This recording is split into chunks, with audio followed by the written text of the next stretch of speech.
Kneel before Zod! You can't go! All the plants are gonna die! I'm gonna take a bath.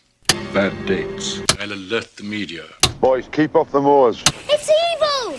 Don't touch it! The name's Pliskin.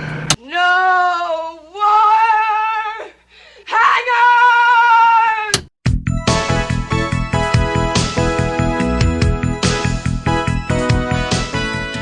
Welcome to Vintage Video, where we're rewatching the 80s so you don't have to. We'll be reviewing every major film release of the 1980s in chronological order, overanalyzing what you've seen and spoiling what you haven't. I'm Patrick O'Reilly. I'm Jesse Bayless. And I'm Richard Wells. And today we're discussing An Eye for an Eye, released August 14th, 1981. It was written by James Bruner and William Gray, based on a story by Bruner, directed by Steve Carver, and released by Avco Embassy. James Shigeta was reportedly cast for the Mako role, but had to withdraw from the film due to a family illness. The producers originally wanted Andre the Giant for the Professor character, until they were convinced that Toru Tanaka could play the part in platform shoes for much cheaper. San Francisco police are notoriously uncooperative with film crews, so off-duty Los Angeles cops were substituted on set. That's about it for behind-the-scenes information here. Not a lot. So the platform shoes, that's why he had that big boot? I don't know if that's why he had the big boot, but they wanted Andre because they wanted it to be a tall, imposing person. Right. And Professor Tanaka is only 6'1" or something like that, and they wanted someone bigger than that you could sense their size on screen. I was confused, though, because I thought he had, the thing where one leg is shorter than the other. Yeah, like a clubfoot situation. Yeah, because it looked like he was only wearing one platform shoe. Right, correct. Yeah. Okay. But I think on set he was wearing two to be taller. Compared to the other actors. Over the Avco Embassy logo, we hear rain falling and lightning striking. This is always a good start. It was a dark and stormy night. Right. There's good movies that start like that, too. Namely, Big Trouble in Little China. A pulsing turn signal fills the screen and then pulls away to reveal a pair of cops on a rainy stakeout, Sean Kane and David Pierce, played by Chuck Norris and Terry Kiser. Kane is grossed out by Dave's cigar smoke. They notice their contact disappearing into the Hotel Rose, and they pull up to the curb outside. In a crowded hotel lobby, they find a television in the corner tuned to Dave's wife, reporter Linda Chan, as played by Rosalind Chao. She's speaking to the owner of a local massage parlor, which the man claims is a great benefit to the local economy. We provide what's most important in the world today, companionship. I mean, everybody needs somebody, right? I mean, our business is supplying that somebody. And I might add, at a very reasonable and not too exorbitant price. Do you remember the last time someone used a news broadcast to promote their smutty material? Polyester? Yeah. Yeah. Mr. Fishpaw, I'm Jerry Holland from Channel 12 News. I was wondering, could you make a comment on this demonstration against your X-rated movie theater? I'll show any movie I want to show. This is a free country, isn't it? Kane is amused by the case the man is making. Their contact comes down the hotel stairs and says that he can't talk to Kane here, so he and Dave follow the man out. They don't follow the man close enough, though, and he connects with a few other street toughs outside. Kane gets a bad feeling about the arrangement. In a darkened back alley, they are ambushed by the contact and a few more gunmen. Stay at the setup! Kane is hit in the shoulder. Dave is quickly shot through the chest and stumbles toward a parked car, but the second he gets to it, another vehicle races up and pins him between the vehicles as he bursts into flames. I feel like this is a little excessive. He's shot, run over, and set on fire. Yeah. It's funny because, and I don't know why I got this feeling about Terry Kiser, but I thought that the twist was going to be that he was going to turn and he was going to be the bad guy. And then when he gets pinched between two cars and just smoldering on fire, you're just like, oh, Jesus, no, he's not the bad guy. Kane watches helplessly as Dave is engulfed in fire. Kane makes note of a white dog barking in the back seat of the attacker's car before it backs out of the alley and skids away. While Kane shoots at retreating henchmen, he rushes to the smoldering remains of Dave to provide assistance, but it's too late. Remains of the Dave. Yeah. I was going to say, now he's going to have to carry him around and pretend like he's still alive. Yeah, just prop him up on his shoulders and puppeteer his body. He's dead and burnt to a crisp. Next, Kane checks on the henchman he killed that was running away and moves to pursue the one that he missed. Creeping through a hotel hallway, Kane scares an innocent woman back to her room and then kicks a door as a fake knock. Someone shoots through the door into the hall, so Kane busts it in and disarms the shooter against a kitchen cabinet. He wants to know who was driving the car that killed Dave, but the man spits in his face and pulls a knife. So Kane punches him out the window and several stories down to the roof of a parked car. Do you remember the last time someone got punched out a window and down several stories to their death? It was a Patreon episode, and it was a woman. Doing the punching?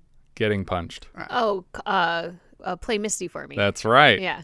Immediately, Captain Stevens, as played by Richard Roundtree, is in the doorway demanding an explanation. We cut back to the station where Kane receives a lecture about his recklessness from the captain. We hear most of the conversation over shots of Kane stalking the halls of the precinct with his arm in a sling. He claims they were set up by their contact, but Captain Stevens isn't buying it. He wants Kane to cough up a specific leak that killed this undercover operation, or to keep the accusation to himself. Unless, of course, you're just making excuses to cover up for your own incompetence. In these movies, the angry captain is usually right, and this is no exception. They foolishly walked into a trap, and then Kane killed a guy he should have taken into custody. Yeah. When Stevens asks what he's supposed to tell the commissioner, Kane offers up his gun and badge. On Kane's way out of the building, a weaselly cop named Mac, played by Matt Clark, offers Kane his condolences. Kane sits down in his car and unconvincingly punches the steering wheel in frustration. He peels out of the parking lot, past a stop sign, and off into the city. We cut to Dave's full policeman's funeral, complete with bagpipes and a 21-gun salute. Kane is the only man out of uniform, suggesting he has officially quit the force. And nobody else wants to be friends with cops. Oh. Dave's wife, Linda, is comforted by her friend Heather Sullivan, and then Kane walks up to offer his condolences. He notes out loud that her father, James, isn't here, and she says that he hardly leaves home anymore. I'm assuming the actor who plays this character later just wasn't available on set this day, because there's no reason to include this detail. Linda demands answers. She wants details of the undercover operation and the men who killed her husband. She mentions that Dave made it sound like they were on the verge of something big, and Kane confirms that their contact, Montoya, was expected to help them take down a huge heroin ring, but someone leaked it to Montoya that Kane and Dave were cops. Linda wants the people who did this to be held responsible. They're not gonna get away with this, Sean. They're not. That night, Kane is working out near his dog, Mort, on his back patio. He whips off his shirt and the dog puts it away in a hamper. For some reason, this scene reminds me of Ron Burgundy and Baxter's scenes together in Anchorman. Yeah, totally. The decor of the room even is very reminiscent. I'm not even mad. That's amazing. He flips on the news and catches another pre-recorded report from Linda, who was apparently asked to do a remote segment hours after her husband's funeral. Oh no, I guess this is like months later, because she's been doing investigating on her own since his death, apparently. And his arm is healed up. Right. The phone rings now, and it's Linda calling in a panic. She says she's got the evidence she needed, and now people are after her. She's chased through a BART station by a henchman we will come to know as the Professor, played by former professional wrestler Professor Toru Tanaka, who seems to be running with a platform in just one shoe, causing him to run at a slight angle. He's got like a 15-degree angle to his run. Look, I was born on the side of a hill. Exactly. What is that from?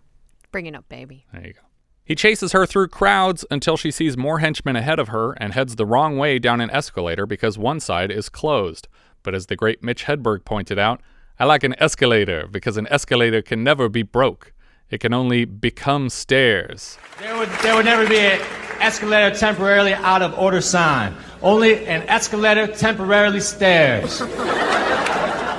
Sorry for the convenience. The professor starts tossing bystanders down the escalator to follow her. She squeezes onto a crowded subway car, but she can hear the commotion of the incoming professor and slips out between the car's closing doors. On her way back up to street level, she looks at the locker key in her hand. When she gets back to her car, she's blocked in by a guy unloading a truck, so she runs desperately into traffic to flag down a taxi. Several cars swerve to narrowly avoid her. The cab driver is a chatty Cathy and lets the professor get right up in front of the car before driving away. The professor is still standing in the street when he's struck by a man in a green VW Bug, and in response, he pounds the hood of the car in. Linda puts in another call to Kane, and she says she has cut and dry evidence, but she doesn't know who she can trust from the police, so he tells her to meet him at the pier. So I'm immediately horribly angry with her. I was like, you went home? You're a famous reporter. Everyone knows who you are. Yeah. And they can very easily find out where you live. Yeah. Also, you keep talking about evidence. We'll come to find out she knows the exact name of the person who's running this Yeah. Just tell him just the name of the person. Yeah. And there's other problems too, like the redundancy of having her call him twice and give a little bit of information and then almost not get home, but then get home safely. Yeah. And it's like, why did that all need to happen? She hears someone fiddling with her doorknob and stops responding to Kane. She creeps over to the door while Kane begs for any information at all, and when she's right alongside the door, a fist punches straight through it, and she drops the phone to run screaming through her apartment. She looks down at the locker key in her hand as the henchmen bust into her place, and we cut to Kane running full speed down a dock toward his boat to race out into the darkness. The professor chokes Linda to death, and the other henchmen take turns being disgusted and aroused by the murder. Because one of them's like, ugh, and the other one's like, ah. It's like that scene in Sin City where they're watching Michael Clark Duncan work over Rosario Dawson. It's right. Like, I could watch him do his thing all day. Do you guys recall the last time we saw Chuck Norris fail miserably to protect multiple people? You gotta imagine it's The Octagon? That's correct. The only other Chuck Norris movie we've seen. The movie that has now made me sad that he's not just whispering to himself Yeah. as an inner monologue throughout this entire movie. I wanted his dialogue to just echo for no reason. And I don't understand, like, his transportation. So he parks a car somewhere. That's my next line. And then takes a boat to his house. Somehow Kane has traded his boat for a car, and by the time he gets to Linda's building, it's an active crime scene overrun with police. What took him so long to get here? And why didn't he call the police and have them go to Linda's place? Right. He definitely got a call before they did, but when he walks into the building, there's like 30 cops in the room. A cop at the door who recognizes him as ex-police tries to stop him, but Mac gives him permission to enter. He leads Kane to Linda's corpse, hung on the wall despite being strangled with the professor's bare hands. Mac probes Kane's testimony suspiciously. And she didn't say where she was, except at a BART station? Or what the evidence was? He's really concerned about what this evidence was. Heather Sullivan, Linda's friend from the funeral, shows up to the crime scene. She walks right up to Mac and explains that she is a neighbor and friend of Linda's and that some of her things are here in Linda's apartment. Weirdly, Mac just stares at her and doesn't respond, even as the woman sounds on the verge of tears. I understand you're going to seal off this apartment, and I'd like to get some of my things. I'm Heather Sullivan. I live upstairs, and I'm a friend of Linda's. So my clothes and things are here. I'm a friend of Linda's, and some of my things are here. Look, I know it's not the right time, but I just want to get some of my things. Miss, I'm sorry. I can't help you. I'm not the person you want. See that man right over there? I was like, yeah, it's not the right time. Yeah, you're right. It's not. Even weirder than Mac's reaction is the fact that a woman would barge through a bloody crime scene looking to reclaim borrowed clothes. Like, I just can't give up that jacket. Mac says that he can't help, and he points her across the room to a different detective who also ignores her. She tries to get the man's attention when Linda's body is carried past her covered in a blanket, and I really wanted her to whip it off and say, "Hey, that's my shirt," and just start taking his shirt off the dead woman. Captain Stevens shows up and notices Kane before banning all non-police personnel from the scene. On his way out, Kane approaches Heather with a handkerchief to blow her nose in. He briefly touches her arm to comfort her, and then leaves. Press outside recognize Officer Kane, or former Officer Kane, and ask for information, but he has no comment. A reporter from Linda's channel speaks into camera about her slain colleague, and her new promotion, probably. Across the street, as Kane gets back into his car, he finds a tow truck preparing to drag it away. Even though the tow truck driver is twice the size of Chuck Norris, he's intimidated enough by Kane's gruff exterior to let the man drive his car away. Right before he leaves, there's a flurry of press surrounding a man played by Christopher Lee as he arrives at the scene of the murder. Again, he offers them no comment. I'm not sure why he's here. When we learn who he is, it doesn't make sense for him to show up to the murder scene. Well, I guess it kind of makes sense. I mean, in that, well, I mean, we'll get to that. Yeah. But We cut to the coroner's office where Kane is somehow able to walk right in on Linda's autopsy. Mac is here already too, so they must have left at the exact same time. The coroner tells the police that her injuries are consistent with strangulation, and we can even see the bruises and the shapes of fingers on her neck. Based on the injury, 2 snapped vertebrae, whoever did the strangling must have been huge. Eyewitness testimony confirms she was chased through the BART station by a large man. Again, Mac wonders about the evidence she found, and Kane is surprised that nothing was discovered at the crime scene. Mac claims not to know because Captain Stevens put a lid on the case, which Kane finds suspicious. On his way out of the building, he crosses paths with Stevens again. Stevens fills us in on some exposition that Kane has been a friend of Linda's family for some time. In fact, her father James is the one who taught him martial arts. Stevens also wonders why she would reach out to an ex-cop instead of the police for help. Is there someone on the force she's afraid of?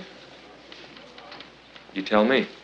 Kane drives home down a coastal road, and we notice a helicopter following him. Real subtle, guys. This is supposed to be a discreet tale. They're just flying a helicopter right next to his car down the road. As a frequent issue of recording this podcast, we can tell you that helicopters are loud. Yeah. He takes the road out to Linda's father's home right across the bay from the Golden Gate Bridge. He walks through the open front door into James's home. Inside the house, he finds several framed photos of Dave and Linda together. Outside the home, he finds James, played by Mako, mourning the death of his daughter. James has evidently been informed that she was killed by drug runners, and Kane explains that she had evidence against them.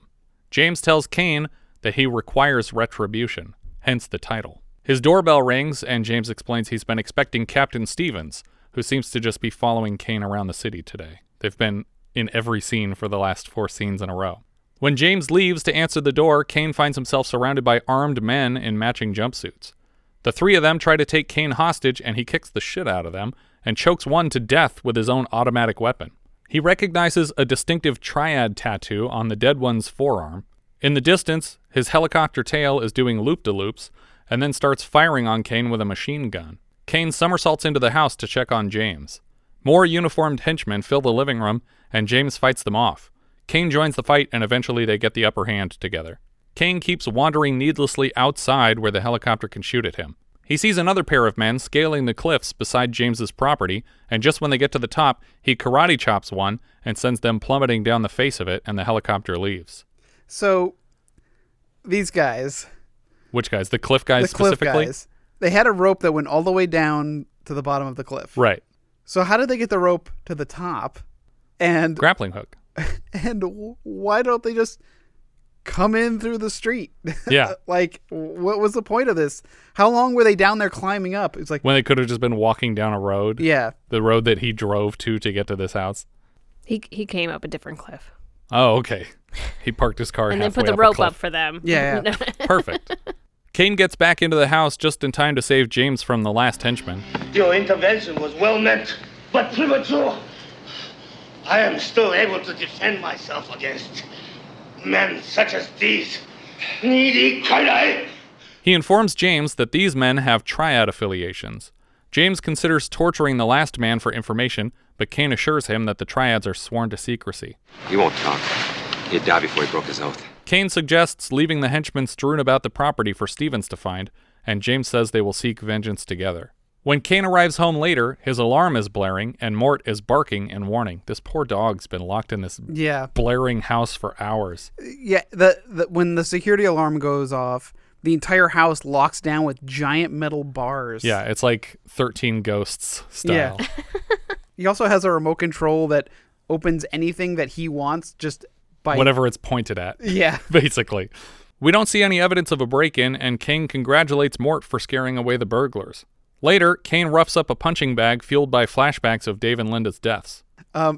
When the flashbacks were happening, it cut to the dog in the window. Yeah. And at that point, I was laughing. I was like, man, I really want this dog to have absolutely nothing to do with this movie. Just for no reason, they keep showing that detail. Eventually, the bag just falls out of the tree it was hanging from, not even from a punch, it would seem. It looks like a PA just dropped it, which is probably what happened. A similar moment was handled better in Captain America Winter Soldier when Steve Rogers punches the bag off its chain across the room before picking up a different bag to start into. Also, I guess he was punching this bag for 6 hours or around there. Does he say something like that? No, because the tide is way in when he starts, and when he's done, the tide is way out. Oh my God, you're paying attention. Well, I only noticed that the tide was way out because all of a sudden it was really out. Yeah. And I was like, well, his boat's in the dirt now. He can't leave his house now because his car... he can only leave certain hours. Yeah. But then I went back and I saw, oh no, the tide's definitely in when he starts punching. Interesting. Mort starts barking to get Kane's attention, and then we cut to the Channel 6 news building. He wanders into a control room for a stage and just starts fiddling with the buttons on the deck like a fucking child. As soon as he walked in, I was like, dude, push a button. Yeah. Just do it. Just start pushing buttons. Just as he reaches for one of the levers, a voice reprimands him. Not that one. That one could put us off the air. It turns out Linda's friend Heather is a coworker here at Channel 6. She returns the handkerchief he loaned her at the crime scene, I guess to remind us who she is. Yeah. I don't know the point of this otherwise, like, my boogers are still on this little bit. Is she the Irma to Linda's April O'Neil? Yeah, exactly. Or is she the April? Apparently, they've arranged to meet here so that they could scrub through all of Linda's reports for clues. Heather is an editor here and knows the equipment well. She's able to fast forward through the important parts and zoom in where Kane directs her to. One of the reports mentions the shutting down of Marseille's famous French Connection. Do you guys recall the last time we discussed the French Connection? Nope. It was a Patreon episode. Yeah, I'm trying to think of... Because it was the sequel to the French Connection. Or not No, it's the first film. It was the first film? Yeah. Oh. The French Connection. Oh, was it the French Connection? Yeah. I said no sarcastically. Oh. Well, that's what threw me off. I was just leading him through it. Yeah. As they scroll through the footage, Christopher Lee appears. So dumb. As they scroll through the footage, Christopher Lee reappears behind them, watching them work. Kane spots a suspicious character in the background of one of the reports who notices he's on camera and quickly turns to escape the shot. This is Montoya, the connection who set them up at the start of the film. Finally, the Christopher Lee character, who we'll come to know as Mr. Canfield, speaks up and asks Kane to visit his office before leaving the building today. When we see Mr. Canfield's office, it overlooks Alcatraz in the bay. Do you guys recall the last time that Christopher Lee's office overlooked Alcatraz? Yeah. Yes, I do. Because it was that movie where the daughter is in a cult and they go to get her back. That's right. And I don't remember the name of that movie. I can give you some hints. It was different couples getting divorced and stuff. Mm-hmm. It's not... Do you remember what it was adapted from? No. A series of articles. Oh, was it Serial? And so it's called Serial. Oh, God. Because it's adapted from a serial. This is such... The ones with the worst names, I can never remember. Terrible title. Canfield expresses to Kane how devastated he was at the loss of Linda and mentions that ordinarily he would never allow the police to review footage like this, but that Kane's reputation precedes him and he's impressed, even though Kane's not a policeman anymore, as we've covered. He offers up any assistance their station can provide. As he passes through the building on his way out, Kane meets up with Heather again, and she confirms that Linda and Canfield were very close. She makes Kane carry a big stack of clamshells for her, and she promises to do more research and get back to him. She gives him her number, and he smiles. We cut to Chinatown and the requisite chimey xylophone music. We get a quick montage of Kane asking people probably the same questions, and the answer being a unanimous no. An old man in front of a shop seems to recognize him, and he's heard through the grapevine that he's looking for Montoya. Hours later, Kane arrives at a mansion, and as he steps inside, a heavyset rich dude named Nicky LaBelle, played by Stuart Pankin, begs him to interrupt the fight that is now destroying his building. Kane is amused to find James here beating up the rich guy's security team. Again, Kane beats up the last henchman with James in a headlock, and he makes it look so effortless that a nearby pack of models giggle about it. Sometime later, Nicky LaBelle sits behind a desk as two of his models massage him.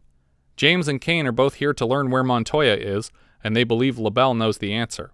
It seems like LaBelle runs an escort service out of this property, and confidentiality is key to his business. Kane picks up a priceless statue and wordlessly threatens to drop it on the floor until LaBelle coughs up the information. Later, Kane is driving James around, and James confirms that the last henchman earlier refused to divulge any information. You are correct about the triad, however. I tried to question him. He preferred to expire. Kane parks in an alley behind the address they got from LaBelle. They knock on the door, and James shouts something in a foreign language, and then the door is opened. Kane wanders through the building and finds a crowded opium den, and Montoya in bed with multiple women. A fight ensues, and Montoya claims that he never had any choice of what he did. I was just a bait. They were on to you. They knew all about you. Who are they, Tony? I can't tell you. You know that. I can't. He drags Montoya outside, and while they're standing in the alley, a car skids up and fires on them, forcing James and Kane to dive to the ground to avoid gunfire. When the shooting stops, Montoya books it for the car and hops through the backseat window before they drive off into the night with his ass and legs hanging out of the car. The man holding Montoya in the back seat is the professor, and Kane suspects he is the large man responsible for Linda's death. Not until he's dropping off James does it occur to Kane that the henchman rescued Montoya conveniently quickly. James assumes LaBelle tipped them off, but Kane isn't so sure. And I don't know who they're implying did this because we don't come back to this point. As they part ways, James criticizes the form of Kane's martial arts. Perfection is approachable, son, as I've often told you. The next day, Kane puts in a call to Heather at the station and sounds surprised by something. What? Okay, stay put. I'll be right there. He returns to Linda's building, where her apartment is still boarded up, and knocks on Heather's door. She has all the locks engaged and asks who's knocking in a shaky voice, as though in fear for her life. Inside, the place is a mess. Someone has broken in and rifled through all her things. A couple audio cassettes are also missing. I have sound effects on cassettes. I record them, sort of a hobby. I've sold them to sound libraries. Do you guys recall the last time someone's sound library got raided by someone looking to destroy evidence? I do. What was that? Blowout.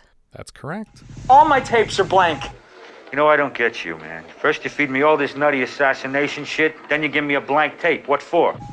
Because somebody erased it. They've erased all my tapes. When she was talking about the sound library and making recordings, there's this weird set of dialogue that I wrote down because I just started laughing after I heard it. Chuck Norris goes, Linda had an awful lot of recording equipment. And she goes, what do you mean? He goes, I'm not sure. Interesting. What a great conversation. So much was revealed through this dialogue. I feel like there were lines like that in the Octagon where you're just like, what are these people trying to say to each other? It just sounds like AI wrote it. Yeah. Kane recommends she pack a bag and stay with him for a while. She also mentions that she did some research and found out that the report they found Montoya in the background of was shot on Pier 2 near a freighter called the Sulu Sea.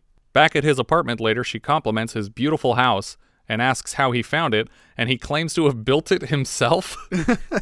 How did you ever find it? I built him.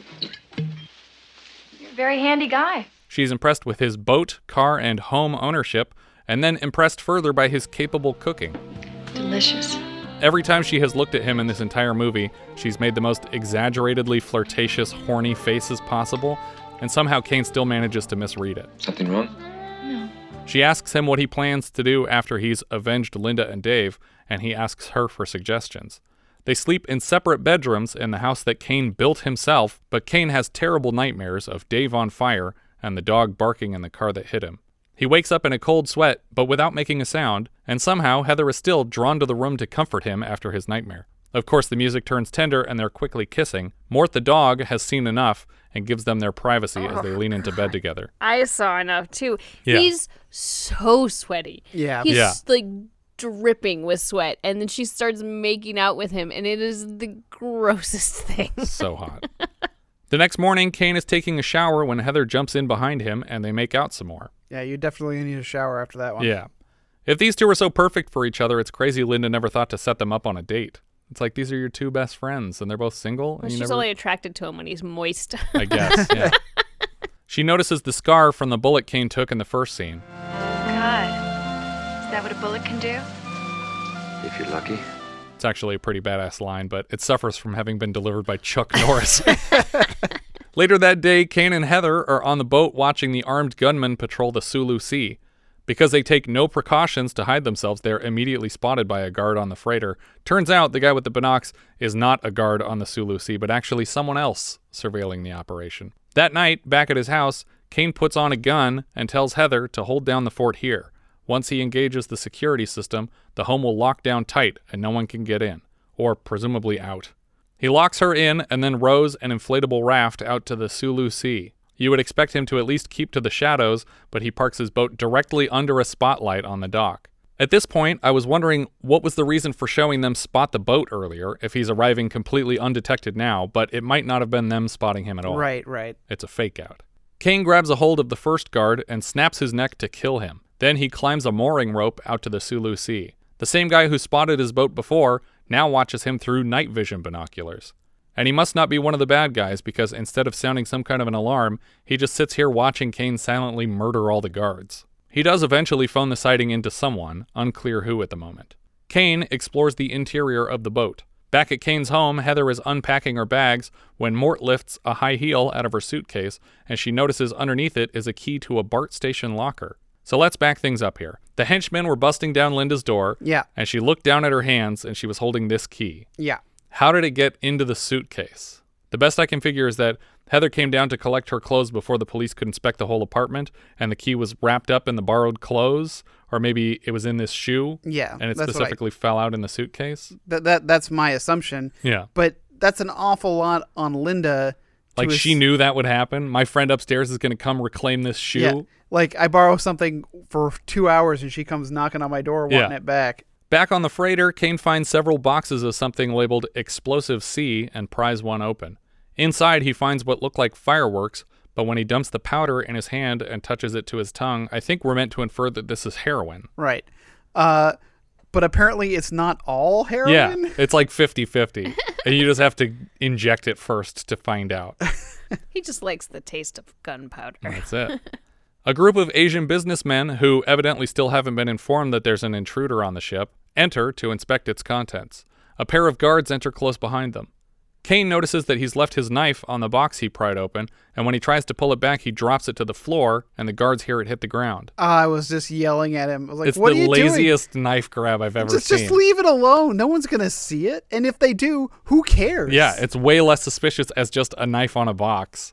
They open fire in Kane's direction, but someone reprimands them not to shoot in this boat full of explosives, which I thought we just determined were actually drugs, but a lot of them are explosives. Also just fireworks. I may just have no idea what's going on here.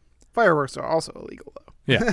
Kane uses one kick to open up another box of explosives and a follow-up kick to bust a hanging lamp so that it throws sparks down into the open explosives box. But how did he know that one wasn't drugs? Well, maybe if it wasn't, then the heroin smoke would have just knocked out all the guards. I have a feeling that maybe they're like, the top layer is explosives and then like a different part of it is the heroin. But the one that he emptied out was on the top, wasn't it?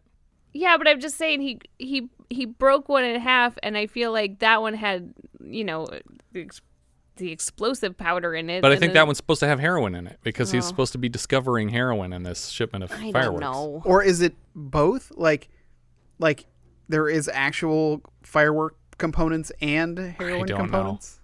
Well, like when you hide the heroin in, stuffed teddy bears, you don't take all the stuffing out and replace it with heroin. Right, you only take some out and put the heroin in. That is how I typically do that. I know. I was referencing something I knew you'd understand. Thank you. That's why Thank you for putting it in my terms. That's why it was really problematic when I tried to ship heroin in sacks of flour. Yes. It's like, shit. Kane uses one kick to open another box of explosives and a follow-up kick to bust down a hanging lamp so that it throws sparks into the open box. This triggers a series of explosions that eventually engulf the entire room. Do you guys recall the last time someone destroyed a lamp to ignite explosives? I don't. He threw a ninja star into a lamp, and the sparks lit a puddle of gas. Was it also Chuck Norris? No. Is it the High Risk? No, but it's like that one. Oh, those all blend together for me. The explosion killed a bull. Oh my God. Was it that one? Yeah. I can't think of the title, but I know exactly the scene you're talking about now. Force 5. Force 5. Here's a weird detail. Kane seems to take off the belt with his gun holster and use it like a whip to knock more guards unconscious. After clocking a couple guys, he seems to simply discard it on the floor instead of having a gun for the rest of the scene. He literally just tosses it and then walks away from it without having fired a single shot. He's like MacGyver, right? Like, I don't MacGyver doesn't bring guns to a fight. I'm just saying he doesn't need the gun. He's That's just going to true. use his hands. Yeah, and when he's making his getaway through the boat, he's like making his way down a narrow corridor, and a guy comes up right behind him and fires and misses. So he ducks down a side tunnel, like on the boat or side hallway, fights another guy, but then never looks behind him to see what's going on with the guy who was following him with a gun just a few seconds ago. It's like, well, no, that extra was instructed to turn around and run when he missed the first shot. Yeah, I was like, there's still a guy behind you with a gun. Why are you're ignoring him? Yeah. He escapes the room full of explosives and explores the ship more, taking out several more guards in the process, including one who takes a bouquet of wrenches to the face. He just keeps punching and kicking more guards to sleep for a while, and many of them seem to be martial arts experts for some reason. Kane dives off the front of the ship to escape the growing crowd of survivor guards, and we cut to Captain Stevens watching these events unfold through binoculars. Jesus, that son of a bitch is gonna blow everything. I think the film is still leaning into Captain Stevens as a red herring, but even the delivery of this line makes it clear that he's talking about Kane blowing the investigation and not the operation. We cut to the BART station where Linda was chased, and we see that Heather has abandoned the safety of Kane's home. She uses the key on locker 418 and finds Gary Coleman sleeping inside. No, I'm just Do you kidding. remember the last time we found Gary Coleman sleeping inside a train station locker? No, it's an audio cassette in there. Do you guys recall the last time that someone hid evidence in a pay locker? Was it? No, it wasn't on the right track. Okay. Was it Viking in the... No, the MacGyver episode? Yeah. Countdown? No, more recently than Countdown. Season 1, episode 14 of MacGyver. Eyewitness? No. No, it was a woman. Yeah. She threw the key away afterwards because she never intended to go back to the locker. She was hiding evidence of a crime she had committed. I don't remember. Miss 45? That's right. Oh! Because she disassembles the guy and she's just leaving his parts all over town. Ew. So some of it is in a locker at a subway station. Heather collects the tape and steps to a payphone to dial a number. Just then, Kane arrives home to a note from Heather. I found it. I'm going to the BART station. I'll call you. You found what? Put more information in this note, Heather. And which BART station? That was the problem earlier. Yeah. There are many BART stations. No, my station is also named Bart. He checks his messages, and she mentions finding a key in her shoe and a tape in a locker. She tells him that she's headed to the Channel 6 building to play the tape, and she wants him to meet her there.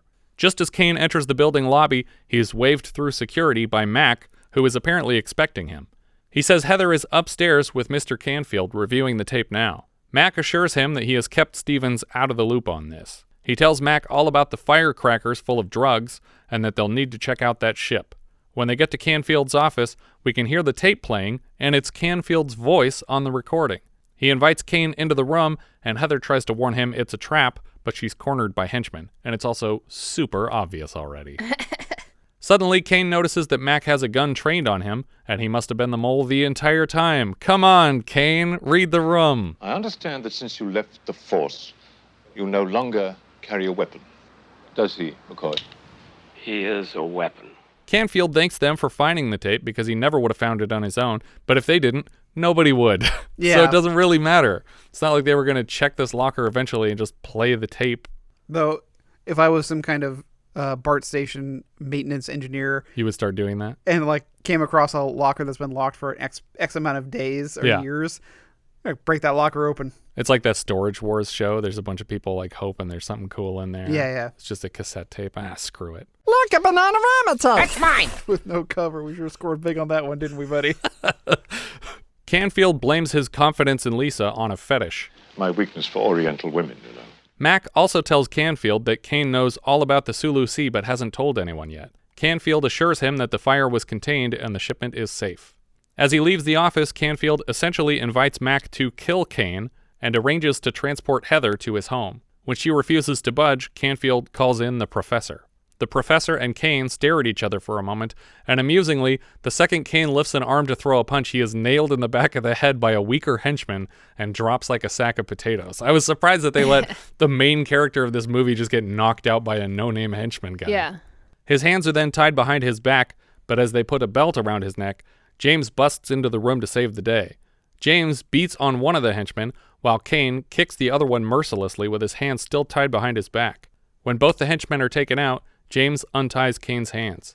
Kane makes his way to the building rooftop and spots Canfield's helicopter pulling away from the skyscraper.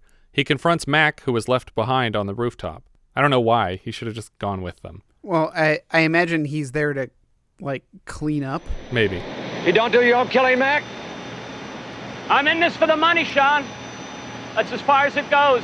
Mac claims he was paid handsomely for this backstabbing, but that he wouldn't have done it if he knew they were going to kill Dave. Kane demands an explanation for Linda's death, and Mac draws a gun on him, insisting that he can't go to prison because of what they do to cops. When Kane continues moving toward him, Mac opens fire and Kane rolls away from the bullets. That's his strategy. He just gets down and rolls along the ground. There's a number of times where he's been in the line of sight of a bullet and just somehow barely dodges it. Yeah. Do you guys recall the last time someone was shot at on the rooftop of a skyscraper in San Francisco? Dirty Harry? That's right. All through that movie. Mac continues following Kane and firing on him repeatedly. Kane tackles Mac to the ground beneath a large piece of slow-moving machinery, and Mac is eventually crushed underneath it. James arrives just in time to console Kane over the death of his former friend. I was trying to look up what this was. I'm assuming it's some kind of construction crane or... but it's moving, like, laterally across a platform. Yeah, it's got rails and things on it. Yeah. And I imagine some kind of arm that overhangs the building, I guess. Right, yeah. But I couldn't get any kind of clear idea of what it was. But it just mashes him real good. We see Canfield's helicopter land near his hilltop property, and he steps out to shake hands with a contingent awaiting his arrival. As they drive together, Kane tells James that Linda caught Canfield red-handed on tape, and consequently, he sicked his goons on her. Suddenly, they're being pulled over by a police car on the Golden Gate Bridge. Instead of surrendering to the traffic cop, they speed the rest of the way across the bridge to stay ahead of them. Back in Canfield's office, he shows Heather he still has the tape, and her efforts were all for naught. She already knew he had this tape, so presumably this is to establish that he didn't leave the tape in his office earlier. They want us to know that it's here in this scene. And on his person. Right. Kane and James arrive at Canfield's property. They park their car some distance from the house, and it is quickly spotted by the guards who report their approach. But then we notice that they're reporting it to Captain Stevens and not to Canfield. So this is, again, the other team that is moving in to capture Canfield. On the way to the house, Kane kicks a couple of guys down a steep incline beside the helipad, and one of them tumbles end over end for a while, and it looks really painful. I'm surprised at this stuntman's work. Even though the guards were just sent in to attack them, they sneak together toward the house uninterrupted, like a couple guys caught them and then nobody else came after them. Kane and James knock a trio of chauffeurs unconscious, and Captain Stevens is still watching all this with his men from a nearby hillside. Inside the house, Kane and James sneak through the kitchen, and James tries to eat some food before Kane drags him away from it. Canfield sits down with potential customers and announces that the shipment is due for delivery very soon. But I don't think it's premature now to congratulate ourselves on a job well done. Or is it, Christopher Lee? A truck pulls up to the gate, and the guards phone Canfield that the shipment has arrived. Kane and James are caught and taken hostage by a man with an automatic weapon, and Captain Stevens and his team decide now is the time to move.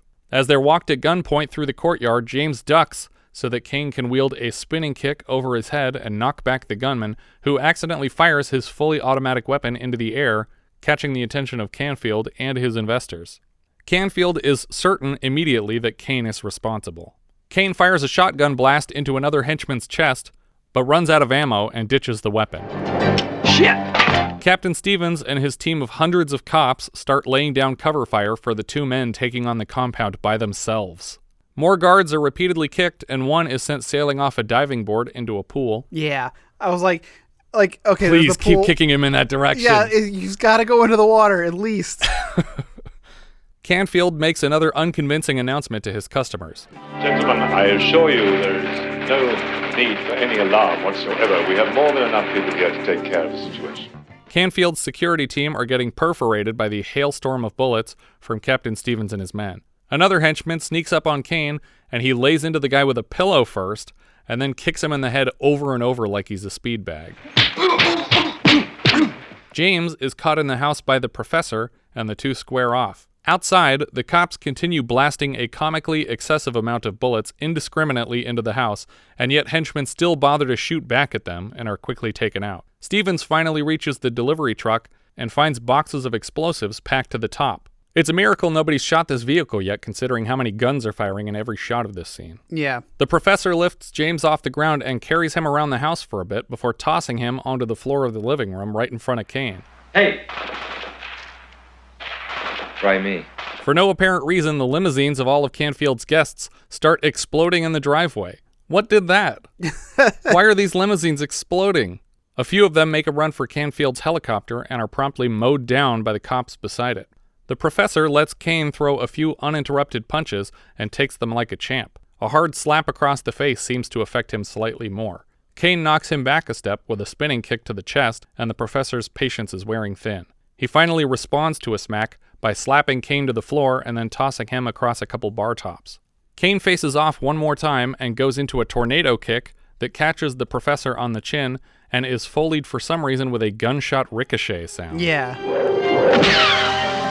Immediately after that, we see Kane swing his leg up hard into the professor's face, but in the insert we see a punch and another ricochet sound.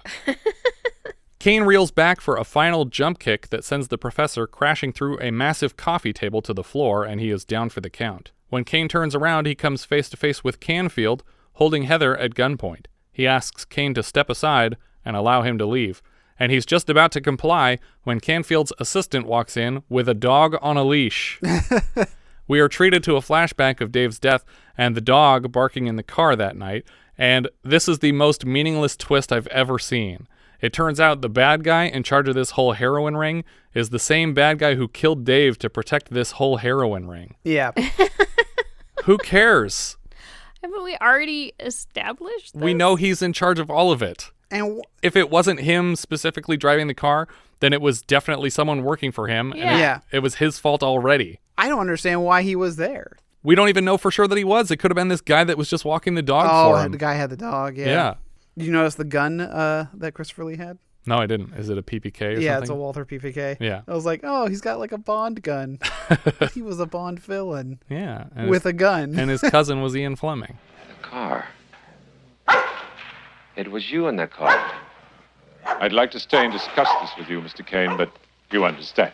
James shouts something from the other room, and Canfield is distracted just long enough for Kane to knock his gun away and grab him around the throat. Just then, Captain Stevens rushes in to find Kane strangling Canfield to the ground. He tries to talk Kane out of committing blatant murder with a lot of badly ADR'd afterthought dialogue.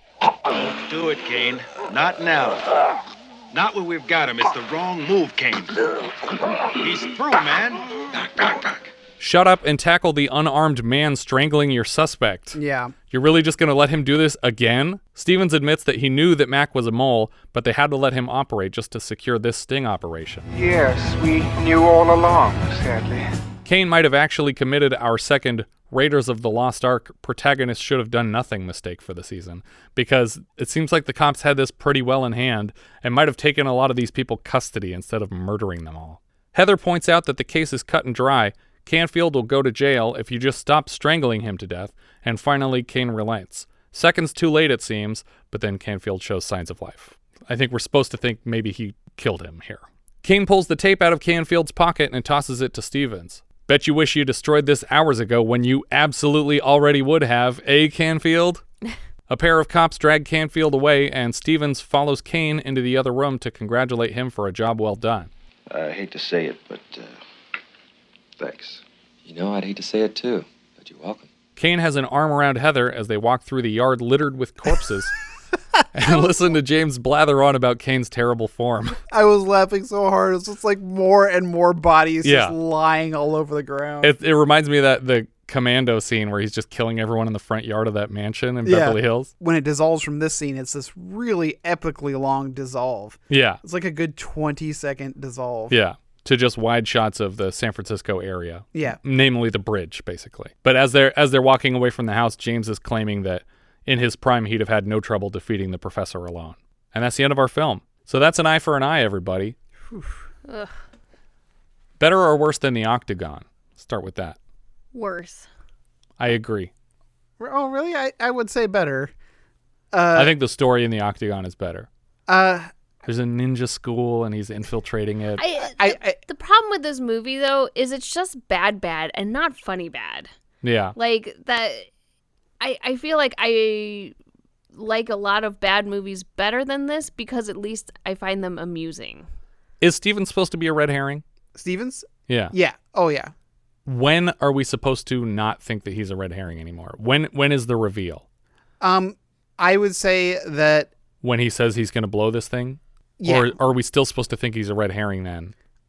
I don't see how you could then. I mean... Because if you think that he's working in concert with the bad guys... Okay. And he's just keeping an eye on them and he's like, oh, he's going to ruin our whole operation. But then it doesn't make any sense, as you said, that no one tipped these guards off, that they're being slaughtered. Yeah. I just feel like that it doesn't feel enough like a reveal of, oh, he's not the bad guy at that moment. It feels like we're still supposed to think he's a red herring when we're going into the Channel 6 building and Mac says, don't worry, I kept Stevens out of it. Right.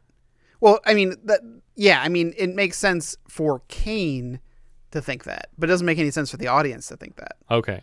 I feel like that's weird to have our revelations separated like that. Exactly. Because then when the reveal happens with Mac, it's less of a reveal for us already because we've excluded the possibility of this other red herring. And when Chuck Norris quits the Force, Roundtree watches him leaving the building and he smiles, but it's not like a, oh, good, I got that guy out of here smile. It's like, he's going to get this shit done for me kind of smile. It's like, finally, someone who can work outside of the bureaucracy. Yeah, exactly. It's like, okay.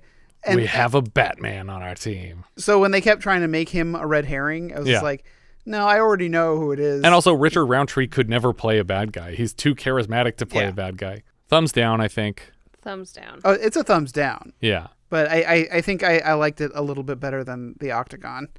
I think the Octagon is more entertaining in some of the cheesiness. I think that's what I was upset about here. I mean, the fighting is probably better here. Yeah. There's definitely a higher kill count. Well, and I think that this a lot of aspects of this film just look better. Yeah. Just like the the production value. Yeah, scenes are competently lit. Yeah. Like I was like, okay, I feel like there was an actual person behind the camera here. Yeah, but if I'm not laughing at a Chuck Norris movie, what's the point? That's true. These are all good points. He's not dropping out of a helicopter into a convertible and then punching the woman driver. Yeah. What is that from? It's from Walker, Texas Ranger. Yeah. Oh, man, that show. So good. Walker says I have AIDS. I was just going to say that line. Walker tells me I have AIDS. Is that what he says? Or Walker told me I have AIDS. Someone was like, Haley Joel Osment delivers the line. Why? Is he your doctor? Why would he tell you that? Walker told me I have AIDS. Why wouldn't your parents tell you that? Why wouldn't your doctor tell you that? Why is Walker in charge of this information?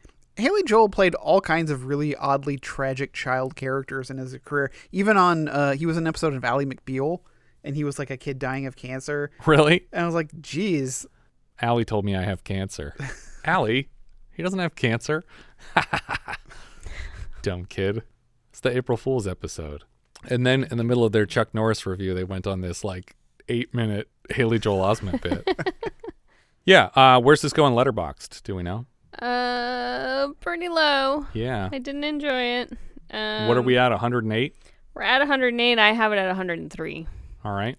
It's below Image of the Beast and above Student Bodies. Richard, where you got this? I have it at 72. Okay. That puts it below The Nesting, but above Modern Romance. I have it in 99, which puts it just under Secondhand Hearts and just above Hard Country. That sounds pretty right. Our director here was Steve Carver. Before this, he directed Steel, and then later Lone Wolf McQuade, also starring Chuck Norris. The writer and story came from James Bruner. This was his first script. He's back for lots of Norris stuff, Missing in Action, Invasion USA, Delta Force, and sequels. The other writer, William Gray, last season he wrote The Changeling and Prom Night. Wow. And then he wrote this. He's back later with The Philadelphia Experiment and a couple episodes of the 90s Dark Shadows reboot, and then the 90s RoboCop series. The music here came from William Goldstein. He's the composer of White Lions, Force 5, Up the Creek, and Shocker. Cinematographer Roger Shearman. He previously DP'd Norris' vehicle A Force of One, and he's backlighting Lone Wolf McQuade for the same director. Editor Anthony Redman previously cut The Incredible Shrinking Woman for us. He's also back-cutting Lone Wolf McQuade, The MacGyver Pilot, King of New York, Highlander 2: The Quickening, Bad Lieutenant, and Street Fighter. Aaron Norris was the stunt coordinator. He's the brother of Chuck, and he worked in the same capacity last season on The Octagon. Chuck Norris played Sean Kane.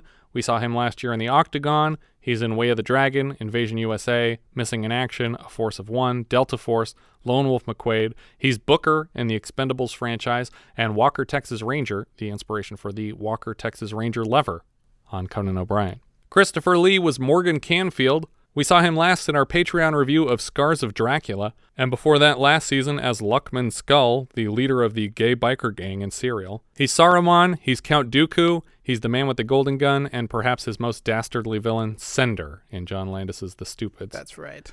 Richard Roundtree is Captain Stevens. He's Shaft in all the Shaft movies. He's in Inchon, he's in Q the Winged Serpent, Maniac Cop, Angel 3, and MacGyver episode Tough Boys. I was gonna say Tough Boys, because I was thinking, wasn't he kind of a villain in Tough Boys? But I guess in the end he wasn't. No, I think there was he was again a red herring for somebody else. Matt Clark played Tom McCoy. So far, we've seen him play a corrupt warden in Brubaker, a corrupt cop in Ruckus, a corrupt sheriff in Legend of the Lone Ranger, and this character. Later, he shows up as Uncle Henry in Return to Oz, bartender in Back to the Future 3, and he's Roger Ansford in the TV movie Trilogy of Terror 2, also from Burnt Offerings director Dan Curtis. Mako played James Chan. He was Herbert in Battle Creek Brawl last season. He was Enjiro in the Bushido Blade, and Nakamori in Under the Rainbow, though I don't think they ever say that character's name in Under the Rainbow. He's the Japanese spy. Right.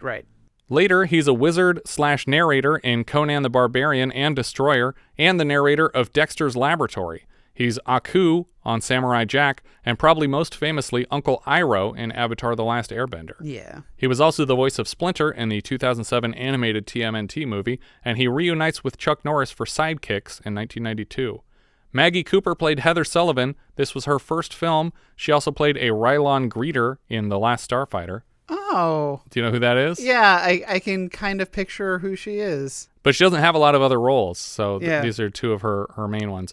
Rosalind Chao played Linda Chan. She's Lee in the new Disney Mulan. She's Caroline in Better Things, but she's probably best known to Star Trek fans as Keiko O'Brien, wife of Colm Meaney's Miles O'Brien. She was also just in The First Lady as Tina Chen.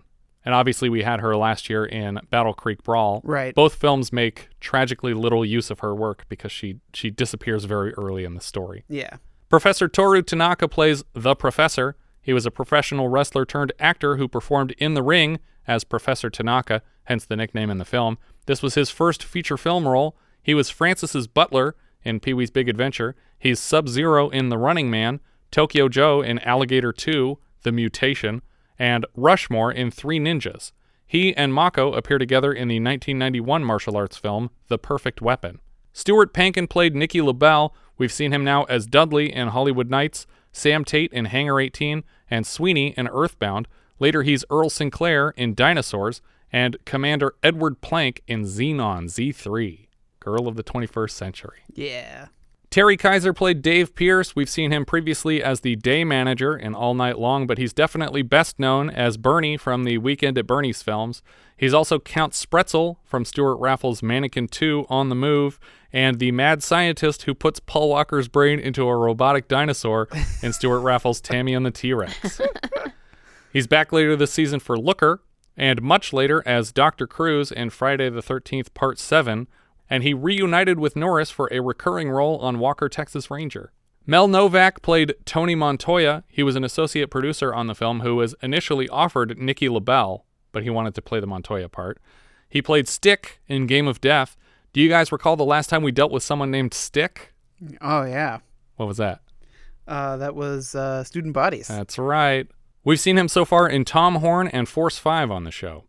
Dorothy Dells played Cab Driver. She was Helen Vogler in Death Warrant and a judge in Space Rage and Sledgehammer. Dove Goddesfield played Doctor. He was Commando in Swamp Thing. Rick Prieto played Stark. He's back for almost exclusively Chuck Norris stuff, Missing in Action 3, Delta Force 2, Sidekicks, Walker, Texas Ranger, and The President's Man. J.E. Freeman played Tow Truck Dude.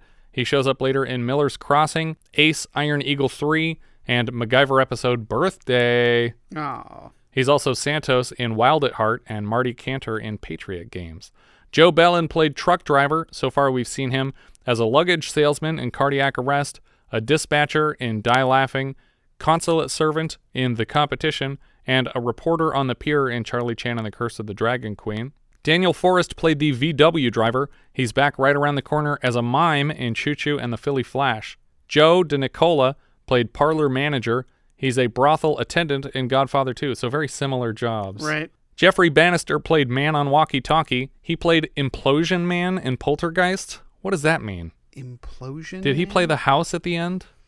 I don't know what Implosion Man means. It was the first Poltergeist? Yeah.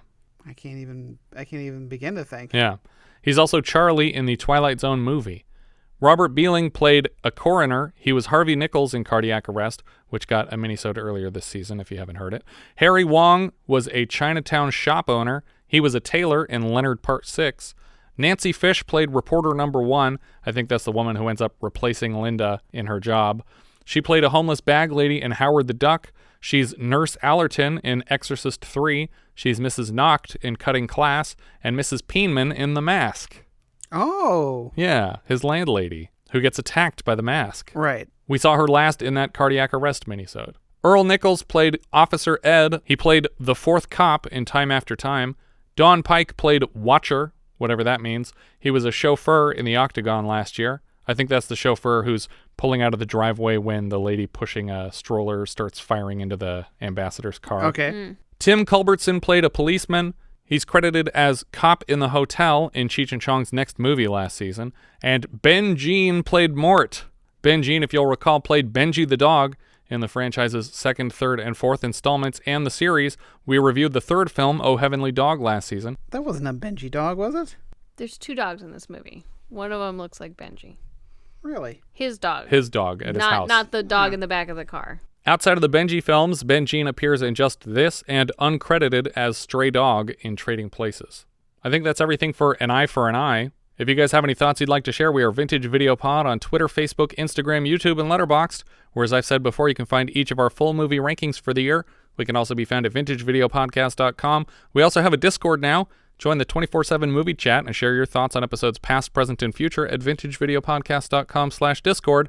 And if you're listening on YouTube, don't forget to subscribe. What's that sound? We got one! That's right, it's a new patron, Brian Jadon. As a $5 patron of the show, Brian now has access to 30 full-size 70s reviews and 36 minisodes from 1980, and a hand in choosing next month's film. For August of 1972, $5 patrons are choosing between the following 10 titles.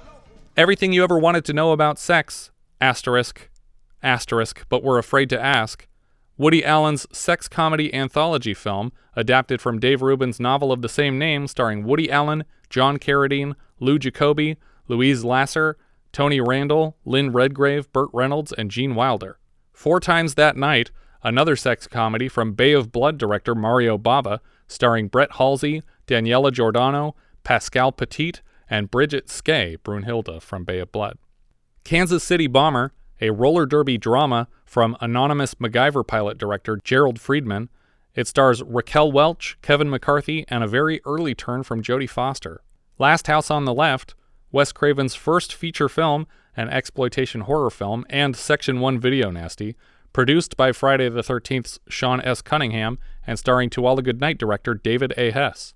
The Legend of Boggy Creek, a docudrama horror film that tells the story of the legendary Fouke monster, an elusive Sasquatch that allegedly stalks the swamps of Arkansas. The Magnificent Seven Ride. No, it's not a theme park ride. It's the 3rd and final installment of the Magnificent Seven trilogy, directed by George McCowan and starring Lee Van Cleef, Stephanie Powers, Michael Callan, Luke Askew, and Ralph Waite.